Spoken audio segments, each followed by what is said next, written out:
what's going on, everybody? It's your buddy, it's your pal Spaz Phoenix, the YWC Reality Check, and I'm here to talk to you about Hell in the Cell, which means it's going to be a really short pod because there's only 6 matches on the card so far, but I'm going to throw in a little bit of speculation.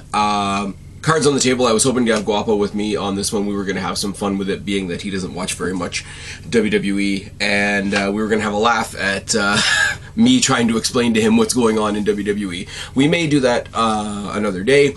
We may do that for Money in the Bank. Money in the Bank's already been downsized from a stadium to an arena. We can start off with that as the first punchline if we get him on next time, but the scheduling gods did not work in our favor this time, so you've got just me, and it's a pretty bare bones, basic ass pay-per-view with exactly half as many matches announced as Double or Nothing last week. Double or Nothing was fucking long. But anyways, Hell in the Cell happening this Sunday. I have to double check. I have to think in my head now because they do the Saturday thing every now and then. But I say, as I always do, I'm taping this before SmackDown. We don't have anything announced from SmackDown just yet. This is a very Raw heavy card, so I'm going to do some speculation right off the bat. They're going to have Ronda, because there's no Roman Reigns, because there's no unified championship match on this card. I'm going to guess that they want Ronda on this card, so she'll face somebody. If it's a random open challenge, whatever the case may be, she's got sort of this thing, pseudo rivalry / respect going on with Raquel Rodriguez. They could have her go against my girl Shotzi again. They've just barely started to tease something between her and Shayna Baszler, but I hope they actually build that. I actually said a while ago that if you want to just have a quick exhibition of what Ronda Rousey can do just to get her on the card, put her in there with Natalya. No, it's not the most entertaining story in the world. No, not very many people are invested in Natalya right now, but Natalya is great. She's a great technician. From everything we've heard in the back, she's a great trainer, very helpful, very locker room leader-ish. If you want to just put a spectacle on that highlights everything Ronda Rousey can do, put her in the ring with Natty. Whoever they put her in the ring with, she's going to win. They just put the title on her last month, so that's pretty much cut and dry. Now, the other one that I think we're going to get from SmackDown, and it's probably going to be confirmed this Friday, is Ricochet versus Gunther. And I have to say that the way we got to, if we do get it, the way we got to this is WWE shitting on Drew Gulak, because he was remember, he was the ring announcer, and then he was Adam Pearce's assistant, and then he was the timekeeper, and the whole time he was getting his ass kicked by Charlotte Flair, which seemed entirely unnecessary. And then they let him back in the ring, and he was the lamb led to slaughter for Gunther's debut. And then they brought in Ludwig Kaiser, and part of me is kind of glad that I'm not spending this podcast explaining all of that, but Ricochet's been his sort of booster, his motivator throughout the entire thing, and that's put him right in the path of Gunther. So you got the big, powerful Gunther, even though he's not as big as the Walter that we know, versus Ricochet, who's genuinely awesome and could use a really good showing on pay-per-view. Again, if this happens, I don't think they want to beat Gunther this early, but they can't beat Ricochet this soon either. The way they could get out of that is to not have an IC title match, just have a tag team match. Ricochet, Andrew Gulak versus Gunther, and Ludwig Kaiser. In which case, I think Gunther and Ludwig Kaiser would win, but those have not been. Neither one of those has been confirmed yet. So again, speculation. Now, we had the. I should say, and I'm not going to touch on this too much because I've already done a whole long-form podcast on the whole Sasha Banks-Naomi situation. We wouldn't have to be scraping for a challenger for Ronda Rousey if it wasn't for Sasha Banks, because Sasha Banks, what was so troubling to her and what was so insulting to her and what just wasn't enough for her was to be a tag team champion and also get put in a prime spot against Ronda Rousey for a singles championship on top of that. I got nothing.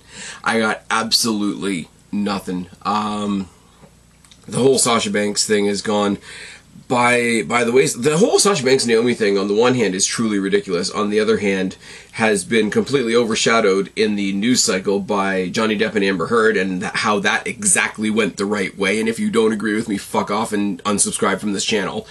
It's been shaded over by the rumors of MJF leaving AEW and possibly coming to WWE, and most recently today it's been shaded over by Thunder Rosa not being happy with her lot in life at AEW, which is a lot. It's different, because AEW is supposed to be the promised land. You shouldn't say anything bad about AEW, so somebody shitting on AEW takes precedent over somebody shitting over WWE, because the popularly held opinion is that WWE is already shit. But even AEW fans will admit that the women's division needs work. I mean, they have a belt on Jade Cargill, for fuck's sake.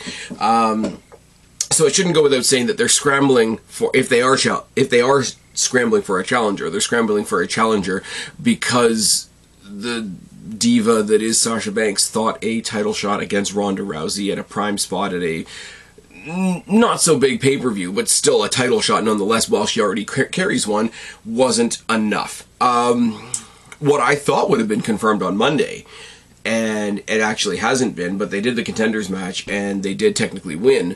Unified, Universal, Undisputed Tag Team Champions, the Usos, taking on Nakamura and Riddle. Now,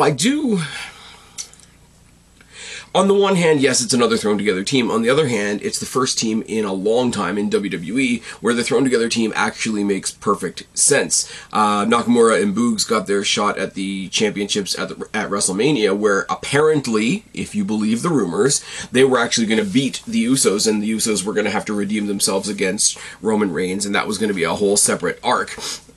But that didn't happen because Boogs got injured in the match. Nobody could have foreseen that coming. Obviously, the Usos held on to the titles, etc. But, so Nakamura wants another shot at the SmackDown titles. Riddle, on the other hand, along with Randy Orton, just lost the Raw titles to them in the unification match, whatever. So not only does Riddle want his Raw titles back, but he also wants to avenge his friend, who's also injured. I don't know what the truth of the Randy Orton thing is. Can somebody tell me down in the box below? I actually haven't heard whether he has actually been carrying some injuries around, which would suck, or whether he's just been written off TV because he's got some time off. Either one of those is perfectly valid, perfectly fine. I just don't know which one is actually true.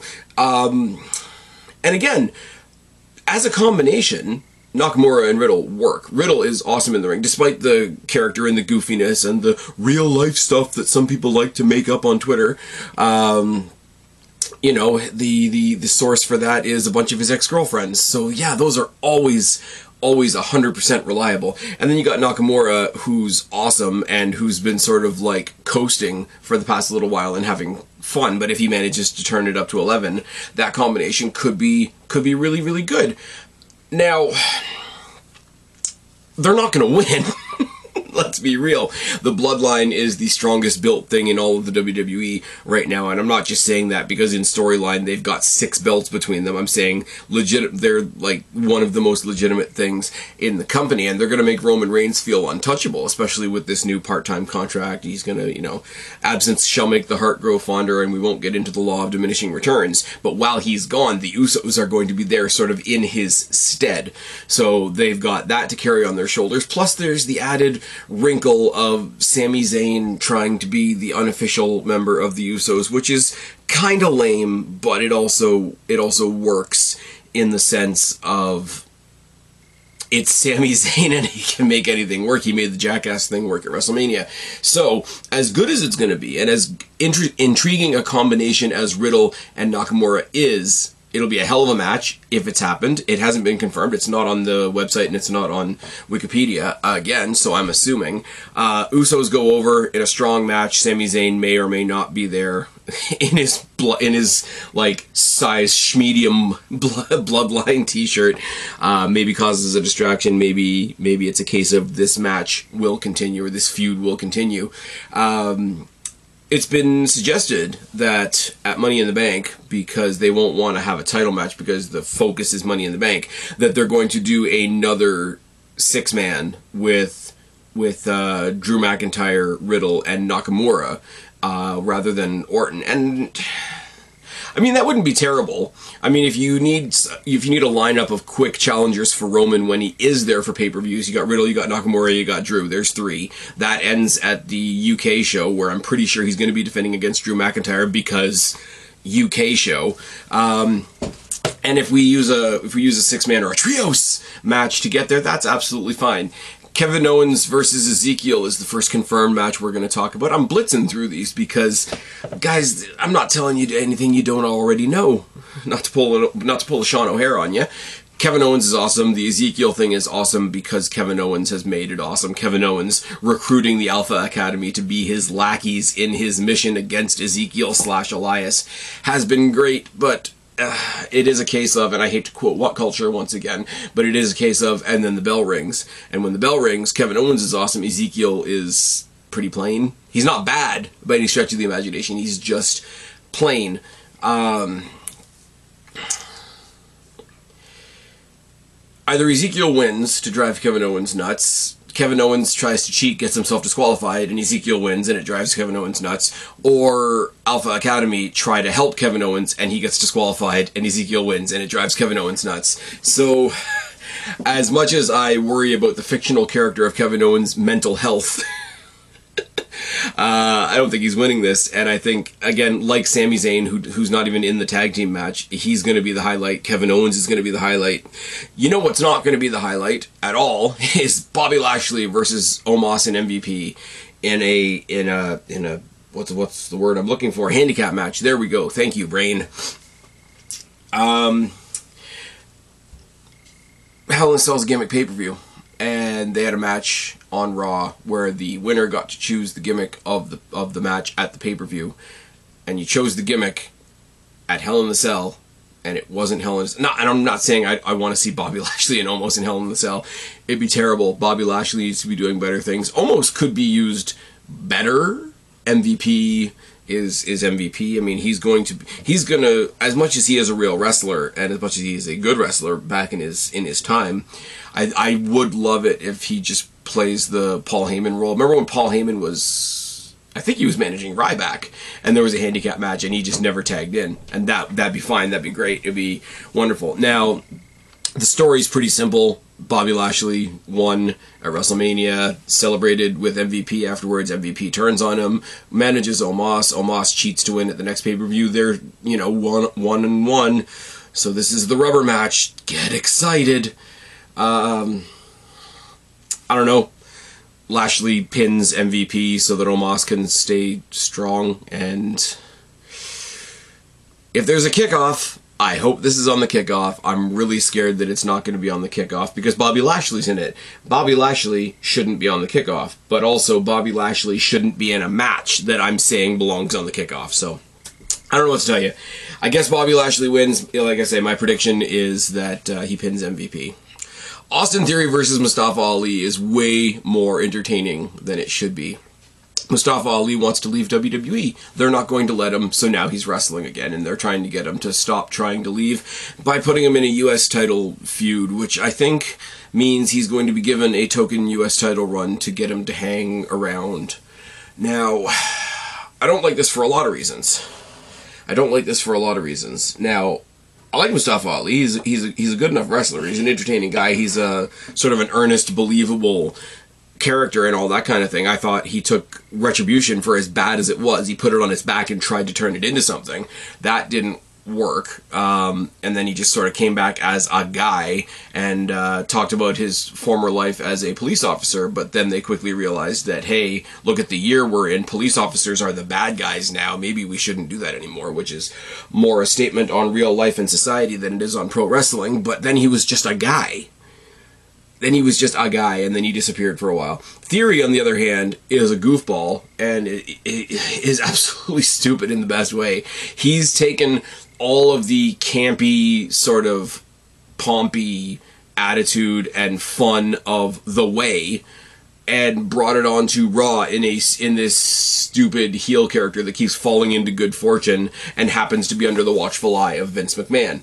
Now, they took away his first name, after Austin was at Mania, and they didn't want to have two Austins in the WWE, which is fine, so his name is just Theory now. Mustafa Ali's name was just Ali for a while. But here's the thing. If Mustafa Ali wants to leave, I understand the argument of let him leave if he doesn't want to be there. I also understand the idea of, and this is what most people don't understand about the independent contractor thing, as an independent contractor, you independently signed a contract that says you are here until this date. Absolutely, they have the right to say, no, you signed on for this, you're doing this. But the thing about that is now potentially you're giving a title belt to a guy that doesn't want to be there, taking it off of a guy that's having a lot of fun and does want to be there, so that the guy that doesn't want to be there will be a little less miserable until he leaves. That's fucking terrible. And I know people have their things about Theory because they haven't touched grass in 10 years and haven't breathed fresh air in 20.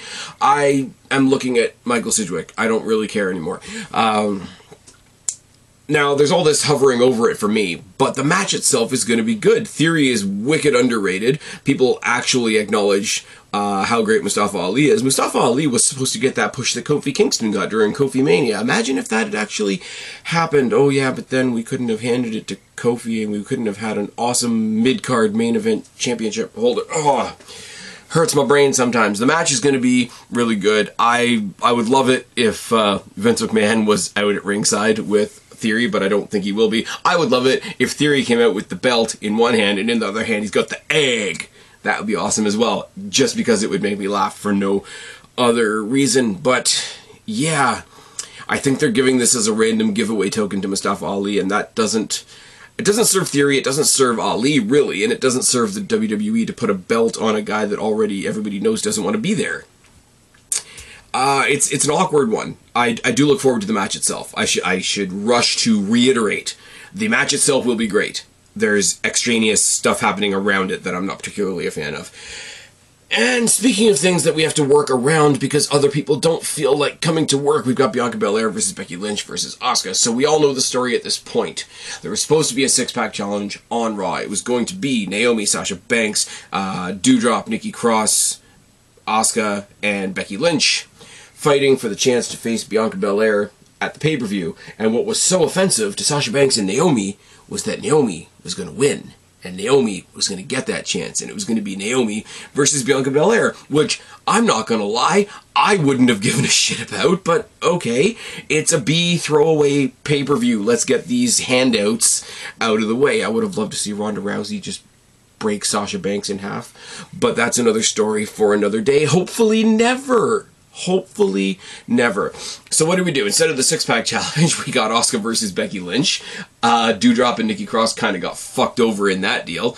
And Asuka got the win after using the mist, which is great because she's a popular babyface, so she's allowed to cheat. And then Becky Lynch got into a match the week after to say, okay, if I win, I get added into the match. And we're like, okay, well, put Becky Lynch in there because she's a fucking star.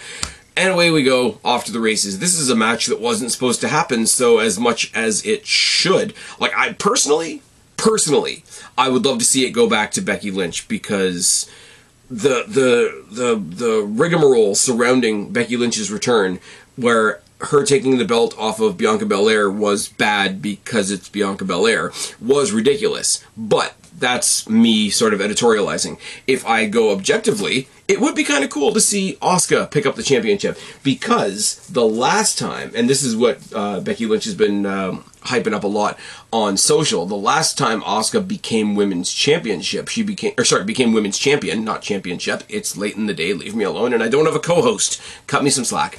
The last time she became the Raw Women's Champion, it was because Becky Lynch handed it to her in Becky Lynch's words. So to have Becky Lynch in the match where Asuka earns it off the back of an actual pinfall will contribute to the crazy Becky Lynch character. It'll get Bianca Belair maybe down doing something else. I don't know, skipping rope with her hair because the hair gimmick is still stupid. My heart says Becky Lynch, my head says Asuka. Both say Bianca Belair does not win with the championship, but also, this is a match that was not supposed to happen. This is a match that was created last minute. I think they're going to go the safe route and just keep it on Bianca Belair. Where do we go? What next? Judgment Day versus Bullet Club 2.0, because that's literally what it is. What did we have? We had Edge versus AJ Styles at WrestleMania, and Damian Priest appeared. And then, for a little while, we had Finn Balor looking out for AJ Styles, because they've got the unspoken Bullet Club connection, and because Finn Balor and Damian Priest's commonality before the formation of the Judgment Day was feuding over the US title along with Theory. Now Theory has taken the title, and these guys just have previously existing feud. That makes sense. AJ Styles, Edge brings in Damian Priest, which brings Finn Balor into the fold. Now Edge needs the numbers game once again. He needs a new member. He debuts Rhea Ripley, who had just finished dumping Liv Morgan for being the goofy, happy-go-lucky tag team partner. And it did kind of make sense, even from a history of Rhea Ripley point of view, where she had just been broken up with by Nikki Cross, when Nikki Cross sort of became the superhero that became the supervillain. And then, again, she gets another happy-go-lucky hero-type person in the eyes of the crowd in Liv Morgan, and they still don't win, so she turns on her before she can get turned on. I get that, and I mean, if the two of them are in the ring, everybody else is already turned on. It's fine. Yes, I had to stick the joke in there. It's fine. Don't worry about it. So everything here did sort of dovetail. There was a story at one point between Edge and AJ Styles. There was a story at one point, even though it included Austin Theory, between Damian Priest and Finn Balor. There was an existing story between Liv Morgan and Rhea Ripley. Now, one side has all gotten together and said, hey, let's have numbers games, etc. So, as far as a thrown together 3-on-3 mixed tag, I mean, this'll be the greatest one since last weekend.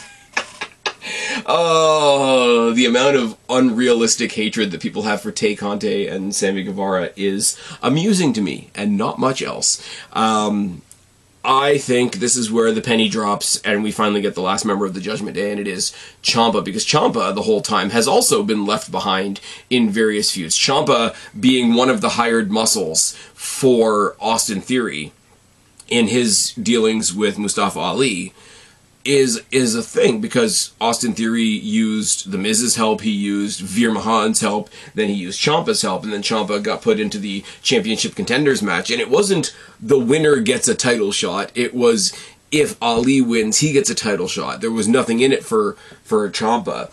So if you include him, and even when he was interviewed, even when he debuted on Raw, he was sort of overshadowed by a bunch of other people. So I think they're going to go the numbers game one more time. They're gonna debut Ciampa. It's going to be kind of ridiculous. And here's the thing: much as I'm not a fan of Cody, I mean, I acknowledge he's a great wrestler. Roddy Raw. We're going to get to the Cody Rollins match in a second. But there is, if we're going to make, except for Liv Morgan, if we're going to make and lean on the unspoken Bullet Club connection, would you not, at least one more time, next month at Money in the Bank, be in for Edge, Ciampa, Priest, and Ripley versus AJ, Balor, Cody, and Liv Morgan? I'd be in for that, and you guys know what I think of Cody Rhodes. I do think Judgment Day get the win. I do think it is off of the back of introducing Ciampa into the group, and I think before that, the match itself is going to be phenomenal. People are talking about a lot of Edge's shortcomings. I think you can hide that in a tag match. I think there are people out there that think Priest has shortcomings, and I don't necessarily agree with that. But if they are there, you can hide that in a tag match. You've got two ring generals in there, like AJ Styles and Finn Balor. You've got Rhea Ripley, who gets to play the cat and mouse game with Liv Morgan, play the power game, and Liv Morgan has the following of the crowd, even though the internet doesn't want to admit it. I think the match itself is going to be great. I think the predictable ending, the predictable interference won't take away from that at all, and I think the Judgment Day win, and Bullet Club 2.0 maybe gets their win at the next pay-per-view, if they do in fact add Cody, because WWE is not going to have Cody lose ever, because, spoiler alert, I don't know when it's going to happen, but Cody's going to be the one that takes that belt off Roman, isn't he? Oh my god, that's going to be another conversation for another day. So let's talk about what's probably going to be the main event. Cody Rhodes versus Seth Rollins, round 3 in Hell in the Cell at Hell in the Cell. Match is going to be awesome. The first two matches have been awesome. Cody Rhodes surprises everybody, or I should say, quote-unquote, surprises everybody at WrestleMania, because we all knew it was happening. Beats Seth Rollins. He goes to WrestleMania Backlash, beats Seth Rollins with some scheming means. Oh, yes. And Seth Rollins comes back and gets more and more and more crazy, until this week, when they finally did what I wanted them to do. And yes, MJF did it better on Dynamite because he's allowed to, etc., etc., etc. Thunder Rosa's not very happy with AEW right now, and I'm gonna sit on that for a little bit as well. Thunder Rosa comes to WWE, and then they have to establish a new champion off the back of that, and then you've still got Jade Cargill as the TBS Championship. That's a hell of a situation for AEW to be in. But again, other conversations for another day. The match is going to be fantastic. Rollins is playing the self-doubting, sort of like losing his mind, losing his confidence guy, as he always does. Cody Rhodes is gaslighting the fuck out of him. He's like, hey man, I don't know what your problem is. I was happy to face you at WrestleMania. It's just a loss. Don't worry about it. And then Rollins finally got to the you fucked off from here for a little bit, and you and all your friends tried to tear down what I call my kingdom. You can't take a sledgehammer to the throne and then try to come back and take it, which is awesome because it's true. Oh yes, I said it when the rumors first started about Cody Rhodes coming back to WWE. I said, if Cody Rhodes comes back to WWE, I've lost respect for Cody Rhodes, and I've lost respect for WWE. Nobody wins. I still stick to that. Now, is he doing good things now that he's here? Absolutely. Doesn't mean my initial statement doesn't still stand. I think they go 3 in a row. I think it would be hilarious if they played up on the disaster that was Rollins versus The Fiend at Hell in the Cell. What was it, 2019? Even for Cody to, somehow arrange a lights out moment where everybody thinks The Fiend comes out and Seth Rollins shits his pants and gets the loss that way. Either way, Cody's winning. Rollins doesn't lose anything by losing. I hope they do give Rollins his flowers at some point, because right now he's making a living out of losing, which is not ideal. But the match is going to be great. Cody's going to win, and we're all going to carry on. Now, I've blitzed through that because that's literally as much attention as I'm going to give this pay-per-view on Sunday.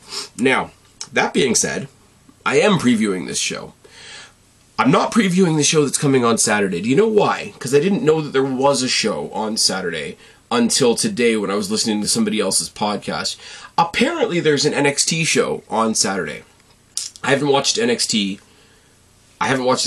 in over a month now. And you guys that have been following this channel for a long time will know NXT used to be the flagpole of this channel. And I don't just say, oh, look at me, I'm not watching NXT anymore. But I want to draw a line under this. It's like, even if you didn't watch NXT, even if I wasn't creating content on NXT, when there was a takeover coming, you could not avoid knowing about it. There would be no such thing as, oh my god, there's a takeover coming and I don't know about it. I don't watch any New Japan. I don't watch any, what's another good example? Well, Impact was an example for a while, then I started watching Impact again. Even New Japan or Impact before I started watching again, even when I had no toe in the water whatsoever, I still had a rough idea of when there was a pay-per-view coming up, because there was some sort of conversation about it. Best of the Super Juniors is coming up, or the Super J Cup is coming up, or, with ROH, Cavalcade of Honor, or whatever the case may be. I didn't know anything about it, but I knew that it was happening. This is me. This is the guy that used to live and breathe black and gold NXT. And I'm recording this on Thursday, as you guys know. It is about 10:30 at night on Thursday before Hell in the Cell. I didn't know there was an NXT pay-per-view until tonight. That's really bad. And just in general, for me who used to cover WWE, cover NXT almost universally, to choose to do the WWE show instead of the NXT show. I don't even know what's on the NXT show, if I'm perfectly honest with you. I think I heard Braun Breaker is defending against Joe Gacy. I'm going to watch it on Saturday. I don't know why I'm going to watch it on Saturday, but I'm going to watch it. But I would rather come up to here tonight and talk to you guys about Hell in the Cell. And with how quickly this pod has gone by, you'll know how little I'm actually interested in Hell in a Cell. It is weird what's going on in WWE right now, because if I said to you, with no context, if I said, like, this is, again, why I wanted to have Guapo on here for an objective opinion, because my opinion is obviously not objective. With no context, with no story as to how we got here, if I just ran down this card to you, Ronda Rousey's going to have an open challenge. Ricochet's going to take on Walter. The Usos are taking on the oddball team of Nakamura versus Riddle. Kevin Owens is going to take on some guy named Ezekiel. Bobby Lashley's going to face Omos one more time. Maybe that one not so much. Austin Theory's going to take on Mustafa Ali. Bianca Belair, Becky Lynch, and Asuka are going to rip it up in a triple threat match. The oddball teams of Judgment Day and Bullet Club 2.0 are gonna have a tag team war, and Cody Rhodes is going to take on Seth Rollins. If I sold that to you as a house show, you'd buy the ticket. And the matches on the night are going to be good. But the care is not there. I'm sorry, I lost my wording there. But the care is not there. How am I not more excited about that? Even though my opinion of Cody Rhodes is negative, especially coming out of AEW, how am I not more excited about Cody Rhodes versus Seth Rollins? How am I not, stomping my feet on the floor and cheering for Rollins to take out that goddamn AEW guy? How am I not rooting? How am I not, pulling my hair out and saying, Becky Lynch, get your title back from Bianca Belair, because, bullshit. And, Usos, Nakamura, Riddle, that's gonna be fantastic. Ricochet versus what we knew as Walter would be fucking fantastic if it was under an old black and gold umbrella. And the whole idea of Ronda Rousey potentially having an open challenge would be fantastic. The fact that this is the card and I'm only this excited about it is the problem. And the fact that I would still rather talk about this than an NXT show that I didn't know about until today. God damn, we're in a weird spot, especially when we had Double or Nothing last week, and then in 2 weeks is Slammiversary, in 3 weeks is Open Door Gimmick pay-per-view, and hopefully, by Money in the Bank, I'm more excited than this, because, yeah, I am a bit tired, but I sound even more tired because I'm trying to come up with enthusiasm for this show. I'm trying to be somewhat entertaining for you guys, and, I don't know. I'm out of effort on this one. So let me know what you think in the box below or on Twitter at SpazPhoenix. But till then, I've been Spaz, your YWC reality check. Subscribe up there, talk down there, start a conversation. Keep all these conversations going. Don't be a stranger. I will talk to each and every last one of you later. But for right now, good luck on Sunday. I'm tagging out. Bye, guys.